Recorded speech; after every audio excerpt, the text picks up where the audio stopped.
जय श्री कृष्ण। आज हम भगवान श्री कृष्ण के पुत्र प्रद्युम्न के बारे में बात करेंगे। जब भगवान वासुदेव के अंश रूप कामदेव शिव जी के क्रोध से भस्म हो गए तो वह रुक्मिणी की कोख से प्रद्युम्न के अंश रूप में पुनः उत्पन्न हुआ। शांबर नामक असुर ने उसे अपना शत्रु मानकर प्रसूति गृह से ही जब वह 10 दिन का भी नहीं था उसका अपहरण कर लिया। उसने प्रद्युम्न को समुद्र में फेंक दिया और उसके पश्चात अपने राज्य चला गया। एक बलशाली मछली प्रद्युम्न को निगल गई जिसे मछुआरों ने जाल में फंसा लिया। उन्होंने इस बड़ी मछली को ले जाकर शांबर को भेंट किया और जब उसके रसोइयों ने उसे काटा तो उसके पेट में एक बालक मिला। रसोइयों ने इस बालक को मायावती दासी को दे दिया जो उसे देखकर चकित हो गई। तब श्री नारद मुनि ने वहां आए और उन्होंने इस बालक के बारे में उसे सब बतलाया।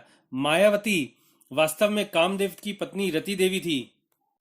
अपने पति को नवीन शरीर धारण करके पुनः जन्म लेने की प्रतीक्षा करते हुए उसने शांबर के घर में भोजन बनाने की नौकरी कर ली।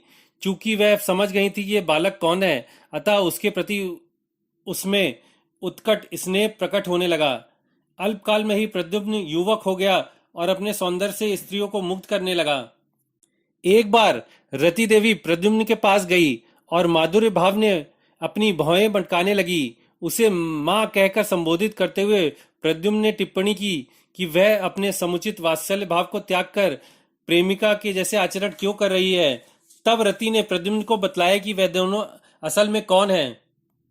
उसने प्रद्युम्न को सलाह दी कि वह शांबर असुर को मारे, जिसके लिए उसने उसे महामायक नामक योग मंत्रों की शिक्षा दी।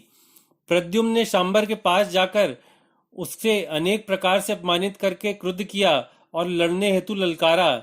इस पर शांबर ने क्रुद्ध होकर अपनी गदा उठाई और बाहर निकल आया। उस असुर ने प्रद्युम्न पर अनेक जादू टोने किए, किंतु प्रद्युम्न ने महामाया मंत्रों के बल पर उन सब का प्रतिकार कर दिया और तब अपनी तलवार से शांबर असुर का सिर काट दिया। उस समय रति देवी आकाश में प्रकट हुई और वह प्रद्युम्न को द्वारिका ले आई। प्रद्युम्न का वेशभूषा और रूप श्री भगवान श्री कृष्ण जैसा ही था। चूंकि प्रद्युम्न का सौंदर्य भगवान श्री कृष्ण के सौंदर्य से काफी कुछ अनुरूप था, अतः प्रद्युम्न के प्रति मात्र स्नेह रखने वाली स्त्रियां उसे अपने प्रेमी के रूप में देखने से रोक न सकी। द्वारिका में श्री नारद मुनि प्रकट हुए और उन्होंने प्रद्युम्न की बाल्यावस्था की सारी कहानी सबको बताई। सभी मनुष्य यह वृतांत सुनकर चकित हुए और उन्होंने प्रसन्नता पूर्वक प्रद्युम्न को गले से लगा लिया। आशा करते हैं कि प्रद्युम्न जी की कथा आपको पसंद आई होगी। जय श्री कृष्ण।